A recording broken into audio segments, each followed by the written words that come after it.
Welcome to star TV. ముందుగా headlines చూద్దాం.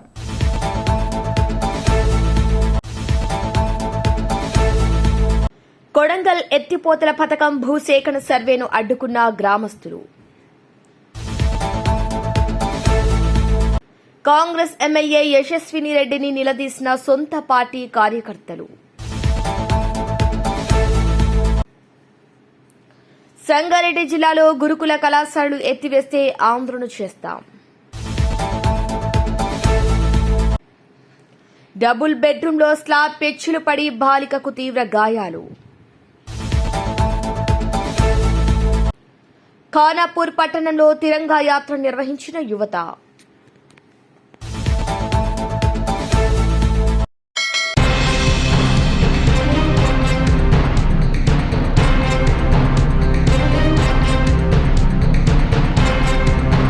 నారాయణపేట జిల్లా మక్తాల్ మండలం కాట్రపల్లి గ్రామ శివార్లో నారాయణపేట కొడంగల్ ఎత్తిపోతల పథకం కోసం భూసేకరణ సర్వే నిర్వహిస్తున్న రెవెన్యూ అధికారులను గ్రామస్తులు అడ్డుకున్నారు. ఇక ప్రభుత్వం నుండి ఎలాంటి ధీమా లేదని స్పష్టమైన హామీ వచ్చే వరకు మా భూముల్లో సర్వే నిర్వహించడానికి ఒప్పుకోబోమని తేల్చి చెప్పారు రైతులు, గ్రామస్తులు.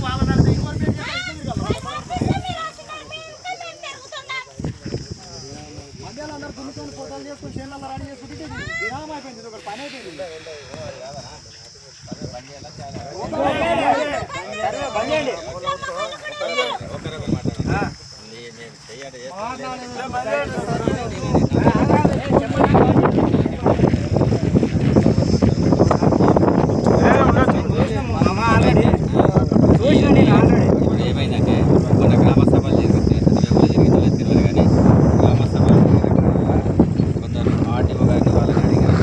సార్ మాకు కెనాల్ పోయేటప్పుడు ఈ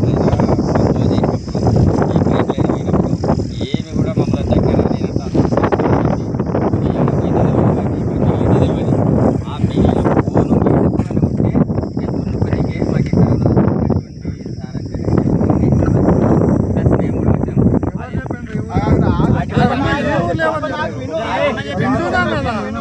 ఏమిటో విని సాలైంది సాలైందప్పా. పంతమూడు అవతల పోయి చేసుకోమను. ఈడ ఎవరు చెప్పిండ్రు మాకు భూమి మిగిలింది ఎంత? ఈ ఊళ్ళో ఎవరు చెప్పిండ్రు మాకు భూమి? ఆదివాళ్ళు ఎవరు అడిగిన? మా ఊరోళ్ళు. అన్ని ఊర్లు అడిగినాయి, మా ఊరు అడిగలేదు కదా.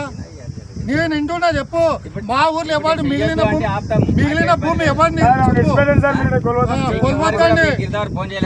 చేయలేదు.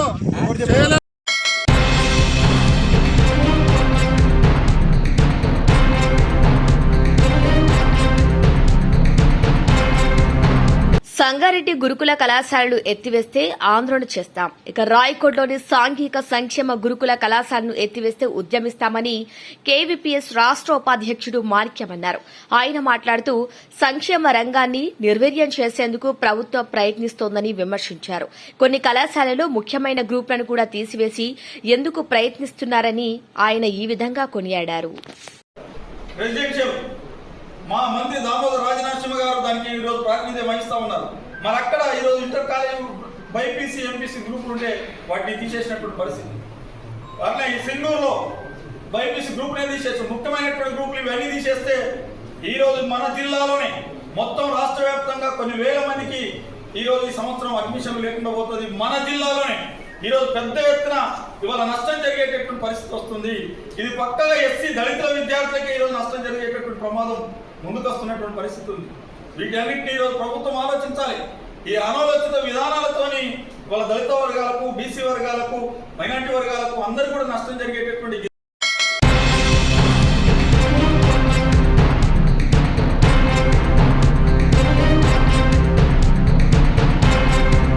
వరంగల్ జిల్లా రాయపర్తి మండలం మురిపిరాల గ్రామంలో దుర్గమ్మ ఉత్సవాలు జరుగుతున్నాయి. ఇక మినరల్ వాటర్ ప్లాంట్ ప్రారంభించడానికి వచ్చిన ఎమ్మెల్యే యశస్విని రెడ్డికి నిరసన సెగ తగిలింది. పార్టీలోకి కొత్తగా వచ్చిన నాయకులు, పాత కార్యకర్తలకు కనీసం సమాచారం ఇవ్వటం లేదని, తమకు అన్యాయం జరుగుతుందని ఎమ్మెల్యేను నిలదీశారు కార్యకర్తలు. ప్రభుత్వ పథకాలు, పార్టీ కార్యక్రమాలను మాకు చెప్పటం లేదని ఎమ్మెల్యేను నిలదీశారు. ఇక పాతవండి కాదని కొత్త వారికే ప్రాధాన్యత ఇస్తున్నారని ప్రశ్నించారు కాంగ్రెస్ కార్యకర్తలు.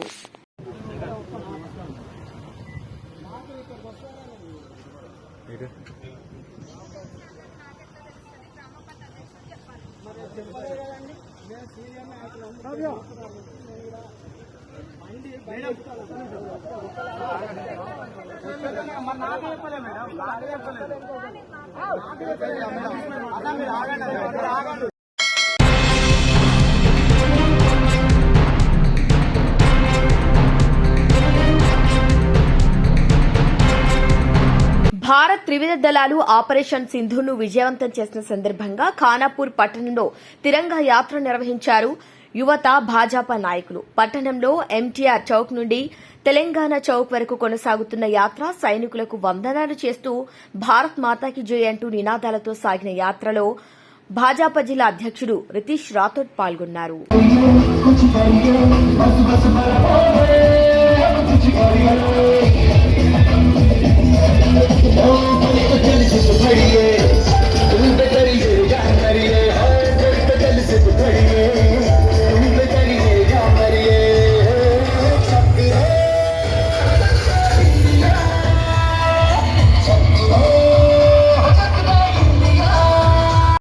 నేతృత్వంలో ప్రతి సైనికుడికి దేశం అండంగా ఉంటదని తెలియజేయడానికే ఈ తిరంగా యాత్ర.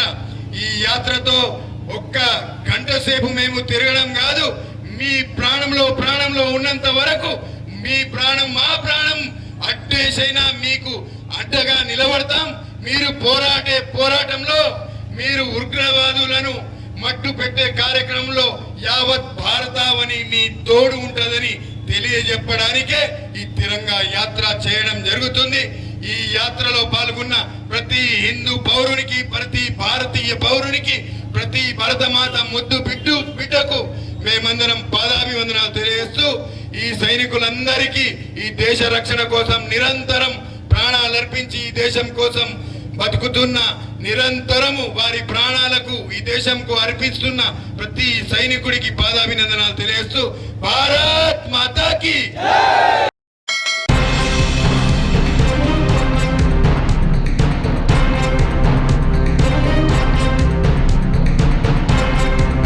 పెన్నారం కవ్వాల్ అటవీశాఖ డివిజన్ గడ్డంకూడ అపార్ట్మెంట్ 308 కొందరు గిరిజనులు అక్రమంగా గుడిసెలు వేసుకుని ఉంటున్నారని సమాచారం తెలుసుకున్న ఫారెస్ట్ అధికారులు అక్కడికి వెళ్లి అక్రమంగా వేసిన గుడిసెలు తొలగించడంతో ఫారెస్ట్ అధికారులను అడ్డుకుని దాడి చేయడంతో 4 అధికారులకు స్వల్ప గాయాలయ్యాయి.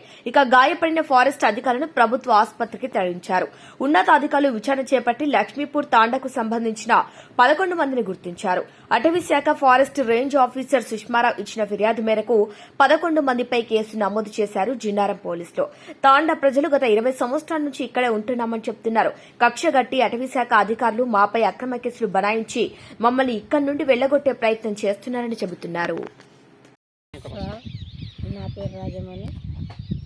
మాది ఇక్కడ గడ్డం కూడా అక్కడ ఉంటున్నాం మేము.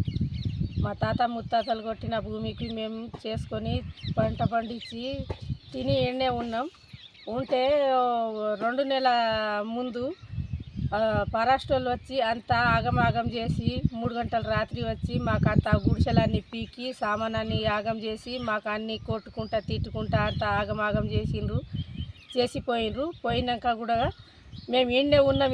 ఎర్రటి ఎండల ఈ ఎండాకాలం మొత్తం చెట్టు కిందనే ఉన్నాం. చెట్టు కింద ఉండి ఇప్పుడు చిన్నగా గుడిసెలు వేసుకుంటే మళ్ళా మొన్న వచ్చి రాత్రి మళ్ళీ 300-400 మందితో వచ్చి 300 మందిని తీసుకొచ్చి మొత్తం రాత్రి వర్షం పడుతుంది ఆగం చేసి 3 గుడిసెలు వీకి అంతా మా మీద దాడి చేసిండ్రు. అటాక్ చేసి మాకు కొట్టిండ్రు. ఆగం చేసిండ్రు. అంతా చేసి మళ్ళీ పోయి మా మీదనే కేసు పెట్టింది మేడం. మాకు ఇంత ఆగం చేస్తాండ్రు, మళ్ళీ మా మీదనే ఉల్టా కేసు పెడతాండ్రు. మేము ఎట్లా చేయాలి? మేము సావాలనా బతకాలనా? మేము మంది మీద కేసు చేసింది, 11 మంది మీద కేసు అయింది. మేము మాకు కొట్టి తిట్టి పోయినరు. మా గుడిసెలన్నీ సదరుకుంటా మేమే ఉన్నాం. వర్షాలు పడతానాయి, వాళ్ళు పోయి మా మీద కేసు పెట్టిండ్రు. తుకారం మా నాన్న వాళ్ళు మా తాత వాళ్ళు దాదాపు 25 సంవత్సరాల నుంచి ఇది పోడు భూమి అని కొట్టుకొని జీవనం సాగిస్తుంటారు సార్. 25 సంవత్సరాలు అయిన తర్వాత కూడా మమ్మల్ని ఎలాంటి ఆఫీసర్లు అంటే ఫారెస్ట్ ఆఫీసర్లు కూడా మాకు ఇబ్బంది పెట్టలేదు సార్. కొన్ని రోజుల నుంచి అంటే దాదాపు మా ఊరు పెద్ద మనుషులకు పెద్ద గుడిసెలు ఉంచుకొని చిన్న పోరాగాన్లు బయటికి వెళ్ళిపోయారు సార్. ఇప్పటికైనా ఎదిగిపోయిన పిల్లగాళ్ళు ఇక్కడ జీవనం సాగిస్తున్నాం 25 సంవత్సరాలు దాదాపు. అయితే సార్ మాకు ఒక ముసలోళ్ళు కొంతమంది జరిగిపోయారు సార్. మా దాంట్లో జరిగిపోయినా అంటే వాళ్ళు చనిపోయారు అన్నమాట. అయితే ఆ స్థానంలో మేము గుడిసెలు కట్టుకొని వాళ్ళు కట్టిన గుడిసెలనే ఇప్పటిదాకా జీవనం సాగిస్తున్నాం. దాదాపు 2, 3, 4, 5 అంటే అర్థం చెప్తే సార్. ఇంకోటి సార్ మర్చిపోతున్నా. అయితే 10 సంవత్సరాలు 15 సంవత్సరాలు అని అనుకునేది కాదు సార్. ఇది 15 సంవత్సరాల నుంచి ఇక్కడ పెద్ద గుడిసెలు, ఇండ్లు, ఎడ్ల బండితో సహా జీవనం పంటలు పండించుకున్న జీవనం సాగిస్తున్నాం. అయితే ఒక 2 సంవత్సరాల నుంచి మేము ఇంకా పెద్దగా వ్యవసాయం చేసుకుంటూ బతుకుతున్నాం సార్. వ్యవసాయం చేసుకుంటూ బతుకుతున్నాం. అయితే ఒక వారం రోజుల ముందు, ఒక 15 రోజుల ముందు అకస్మాత్తుగా ఒక రేంజ్ ఆఫీసర్ మేడం వచ్చి మాకు ఎలాంటి ఇన్ఫర్మేషన్ ఇవ్వకుండా మా గుడిసెలను కూలగొట్టి ప్రయత్నం చేసింది సార్. ప్రయత్నం చేసినా మా గుడిసెలు అట్నే ఆగిపోయినాయి. మళ్ళీ అది కూడా రాత్రి 2 గంటల ప్రాంతంలో మా గుడిసెలను కూలగొట్టే ప్రయత్నం చేసి దాదాపు 300 మందిని తీసుకొచ్చింది సార్. అయినా మేము నోరెత్తకుండా అట్లా బతుకుతున్నాం. ఆ తర్వాత ఏం చేసింది సార్, ఇక 10 రోజుల తర్వాత అని చెప్పి 2 నెలల తర్వాత మా ముసలోళ్ళు కూడా ఇంతకుముందే కొంతమంది కొడుకులు మందు తాగారు. ఇది 12 సంవత్సరాల ముందు. ఇప్పటికైనా మొన్న ఒక్క ఆయన పిల్లగాడు ఆయన కూడా మందు తాగాడు సార్. మందు తాగిన తర్వాత మేడము ఏమంటుందంటే, మీరు మందు తాగినారని చెప్పి మళ్ళీ మేము రాము, మీ గుడిసెలు మీరు సరిదిద్దుకొని అని చెప్పి మళ్ళా నిన్నగాక మొన్న రాత్రి మళ్ళీ 300 మందితో సహా తీసుకువచ్చి మా గుడిసెల మీద అటాచ్ చేసి మా గుడిసెలన్నీ కొన్ని 4-5 గుడిసెలు కూలగొట్టింది సార్.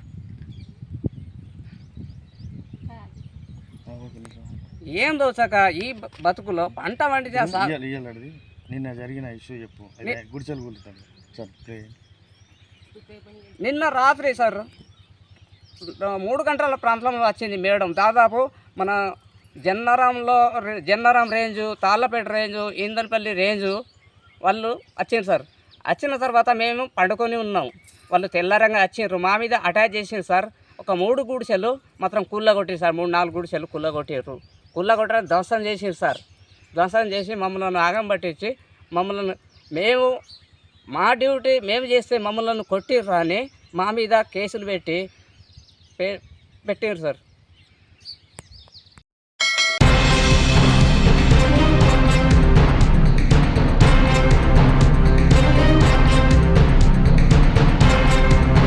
నిజామాబాద్ జిల్లా బాల్కొండ మండల కేంద్రం కేసీఆర్ కాలనీలో డబుల్ బెడ్రూంలో స్లాబ్ పెచ్చులు పడి బాలికకు తీవ్ర గాయాలయ్యాయి.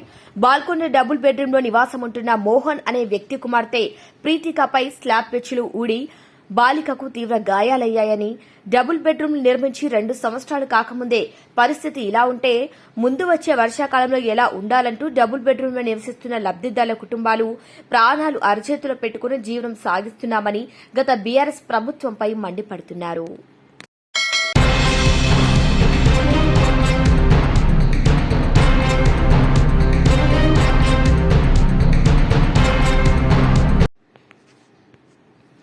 ఎమ్మెల్సీ కవిత కేసీఆర్ కు రాసిన లేఖను తాము సమర్థిస్తున్నామని నిజామాబాద్ జిల్లా రూరల్ బీఆర్ఎస్ నాయకులు అంటున్నారు.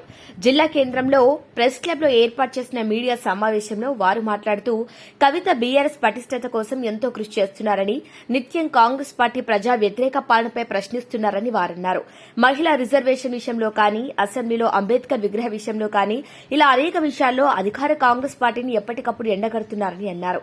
ఇక కేసీఆర్ కు కవిత రాసిన లేఖలో మంచి ముఖ్యమైన అంశాలు ఉన్నాయని, అధికారం పోయాక కేసీఆర్ చుట్టూ ఉన్న కోవట్టులను గుర్తించాలని, కింది స్థాయి కార్యకర్తలను కూడా గుర్తించాలని కవిత లేఖ రాసిందని అన్నారు. పార్టీ పటిష్టత కోసమే కవిత లేఖ రాశారని, వీటిని తమ అధినేత కేసీఆర్ గుర్తించి వాటిపై దృష్టి పెట్టాలని కోరారు. కవితకు తామంతా అండగా ఉంటామని అన్నారు.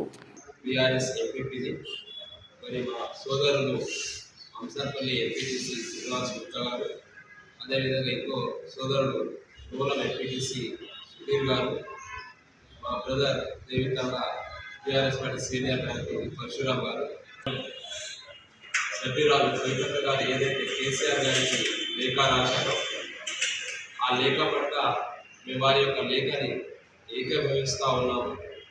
ఎందుకంటే ఆమె కేసీఆర్ బిడ్డ, నిరంతరం పార్టీ బలోపేతానికి, పార్టీలో ఉన్నటువంటి లోటుపాట్లను సరిచేసుకుంటూ కాంగ్రెస్ పార్టీ అధికారంలో వచ్చాక ఏవైతే వారు హామీలు ఇచ్చారో నెరవేర్చలేని హామీలను ఎప్పటికప్పుడు రుణమాఫీ విషయంలో కానీ, రైతు బంధు రైతు బీమా విషయంలో కానీ, పెన్షన్ విషయంలో కానీ, గతంలో మహిళలకు 33% రిజర్వేషన్ విషయంలో కానీ, ఈసీ రిజర్వేషన్లో కానీ, నాడు అంబేద్కర్ విగ్రహం నిర్మించడం విషయంలో కానీ, నేడు జ్యోతిర్మయ గారి యొక్క విగ్రహాన్ని అసెంబ్లీలో ఏర్పాటు చేయడం విషయంలో కానీ, రాష్ట్రమంతా పర్యటిస్తూ అధికారంలో ఉన్నటువంటి కాంగ్రెస్ పార్టీని ఎక్కడికక్కడ నిలదీసడంతో ఆ లేఖను చిత్రీకరిస్తూ ఉన్నారు.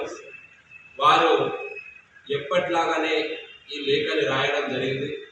మరి ఆ లేఖలో కూడా చాలా వాల్యుబుల్ పాయింట్స్ ఉన్నాయి. అధికారం కోల్పోయినాక ఏదైతే కోవట్ ఉన్న వాళ్ళు కానీ, లేకుంటే పార్టీకి కోవట్గా పనిచేసిన వాళ్ళు ఉన్నా కానీ వాళ్ళని గుర్తించాల్సిన అవసరం ఉంది.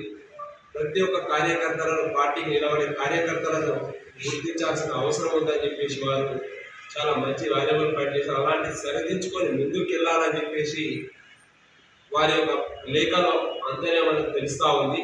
అంటే ఆ లేఖ ద్వారానే మనకు తెలుస్తూ ఉంది, మాకు అర్థమవుతూ ఉంది ఏంటంటే పార్టీ పట్ల వారికి ఉన్న, కేసీఆర్ పట్ల వారికి ఉన్నటువంటి అభిమానం కానీ, పార్టీ పట్ల వారికి ఉన్నటువంటి కమిట్మెంట్ ఏది అనేది ఈ లేఖ ద్వారా మనకు తెలుస్తూ ఉందని చెప్పేసి మేము విశ్వసిస్తూ ఉన్నాము.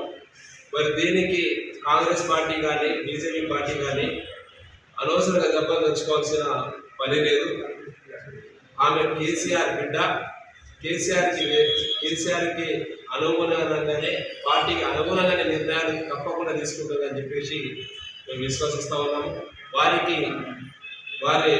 పట్ల మేము ఏకవరిస్తే వారికి మద్దతుగా ఎల్లవేళలా నిలబడతామని చెప్పేసి కూడా తెలియజేస్తా ఉన్నాను. అదేవిధంగా చాలా మంచి అక్కగారు చాలా మంచి నిర్ణయం తీసుకున్నారు. చాలా మంచిగా యాక్టివ్గా పాలిటిక్స్లో పనిచేస్తూ ఉన్నారు, కీ రోల్ ప్లే చేస్తూ ఉన్నారు ఈరోజు. మరి వారు అదేవిధంగా ఏదైతే గతంలో ఎమ్మెల్యే ఎలక్షన్ జరిగినాయో, ఎంపీ ఎలక్షన్ జరిగినాయో అప్పుడు కూడా చాలా మంది క్యాష్ పరంగా కానీ, ఇంకో రూపంలో కానీ ఇప్పటికి కూడా కోవట్లుగా పనిచేసిన వాళ్ళని కింది స్థాయి, గ్రామ స్థాయి, మండల స్థాయి, జిల్లా స్థాయి, కాన్స్టిట్యూషన్ స్థాయిలో కూడా గుర్తించి నిజమైన కార్యకర్తలను గౌరవించాలి, నిజమైన కార్యకర్తలను కాపాడుకోవాలనే ఏదైతే ఆలోచన ఉందో